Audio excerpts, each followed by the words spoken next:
Do you want a free PC game? Find one of these images in a video and comment down below with the timestamp of when it shows up. The rest of the instructions can be found at the end of the video.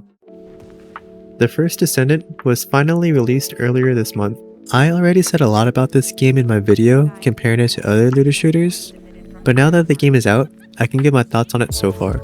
So I will leave out a lot of what I said in that video. In this video, I will go over what I liked, what I disliked, and how I feel about the game at the end.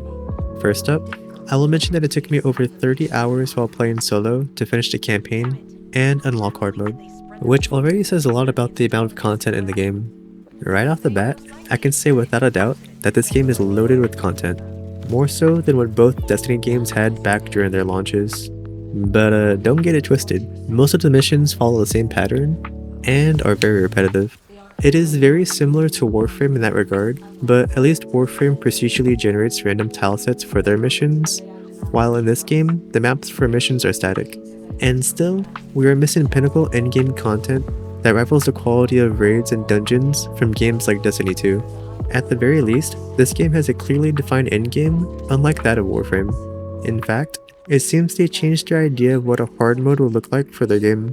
Back in the 2023 beta test, it wasn't clear if there was going to be a hard mode version for the campaign missions.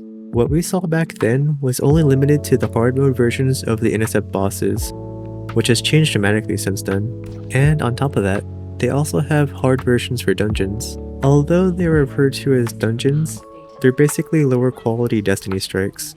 Even though they don't meet the dungeon quality standard, they can still be challenging if you're not careful. One neat thing that they added to the game was the laboratory in the hub area. Now we have the ability to test different builds to our heart's content. And most importantly, they added the access info section into the menu, so now you can easily look up where to find materials for parts you want to craft.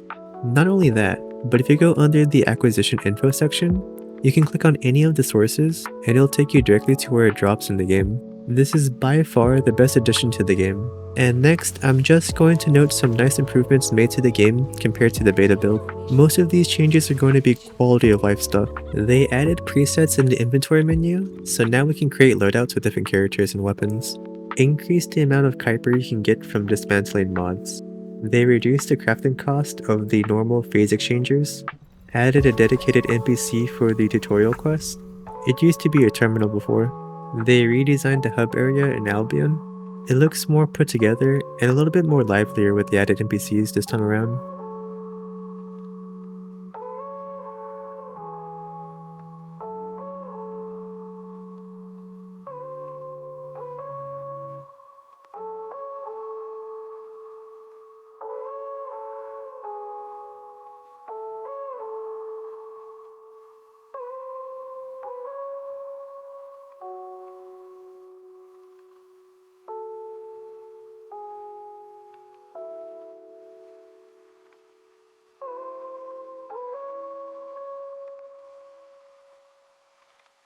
They improved the voice for Seneca a little bit.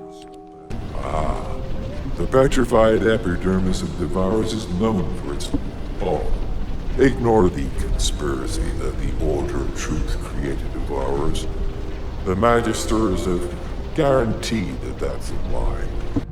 The space-time fabric of the Void is extremely illogical. I am analyzing the Void paradox. Have you completed preparations? It's still not that great, but it's an overall improvement nonetheless. They redesigned the world map. Personally, I prefer the old design, but in the end, it's not that important. They changed the name of Intercept battle materials to amorphous material patterns, and now show the drop chances for the loot inside the pattern. In addition to this, they also introduced an item to help increase the odds for the rare items inside the amps. It's kinda similar to the relic refinement system in Warframe, but the items are more painful to acquire. We got a very small inventory increase compared to the beta. At Mastery Rank 6, it's 2 additional slots, at 9 it's 5, and at 11 it's 7. It's not very noticeable, and I only saw it by chance while reviewing my old footage from the beta. But hey, I take free inventory slots any day of the week.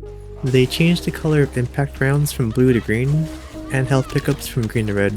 This is a very welcome change since it was hard to tell the difference between the blue impact rounds from the blue mana balls on the ground.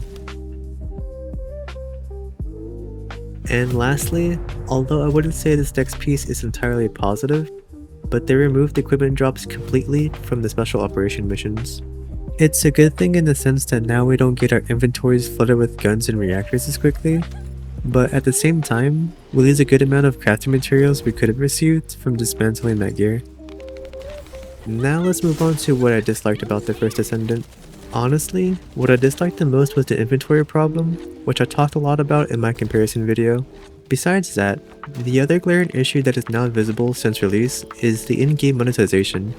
Basically, it's almost a one-to-one copy of Warframe's model, except for some key differences. The prices are higher for the enhanced versions of characters for less overall value comparatively. Almost everything across the board is more expensive compared to Warframe, with some exceptions here and there. Colors for cosmetics are consumable, which is very reminiscent of shaders in early Destiny 2. So this means you would have to buy the same color multiple times if you want to reuse it on the same skin or other skins. Whereas in Warframe, when you buy colors, you can reuse them as much as you like. And here's the kicker for die-hard Warframe free-to-play players: there is no player trading, meaning you can't exchange premium currency for gear from other players. Personally speaking, in regard to monetization, the only thing that bothers me the most is the fact that the colors are consumable, which is fucking stupid. Everything else I mentioned doesn't affect me, but I know for some people, a lot of what I said is a deal breaker. And lastly, I'm going to mention some changes made since the beta test that I think have negatively impacted the game. They nerfed the hell out of the reactor enhancement system. You can now only upgrade a reactor twice instead of the varied levels for the different tiers of rarity. They increased the crafting cost of ion accelerators. They doubled the cost of weapon level transmissions for purple tier weapons, and created an entirely new material for leveling up ultimate weapons. And next, the absolute worst changes made to the game so far. Some special operation missions are missing completely in the live build. We used to have mine blocking missions in Kingston and Vespers, and a resource defense mission in Vespers. And they increased crafting times for a lot of the items that we're going to be farming.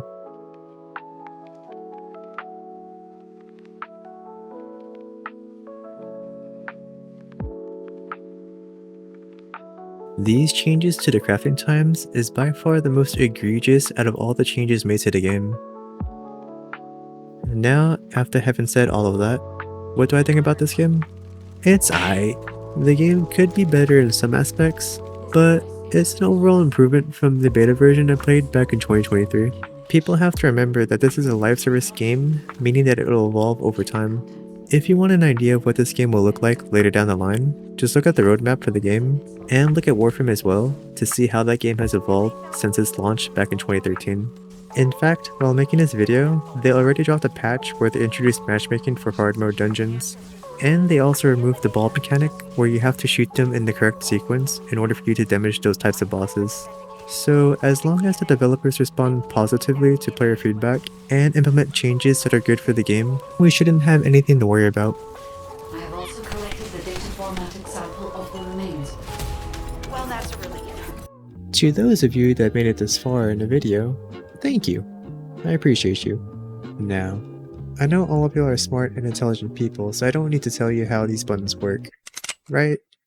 Of course not. If you're trying to claim the free game, join the Discord, and follow the instructions in the YouTube giveaways channel. Also, if you want to talk about video games or whatever, you can head over to twitch.tv/honestpug to catch one of my streams. You can find out whenever I go live by checking my Twitter. Currently, I'm giving away free PC games based off of my follower goals. I have at least over 200 games to give away listed under the giveaways channel and my Discord. And once again, thank you for watching my video. I hope you have a great rest of your day, be safe out there, and until next time.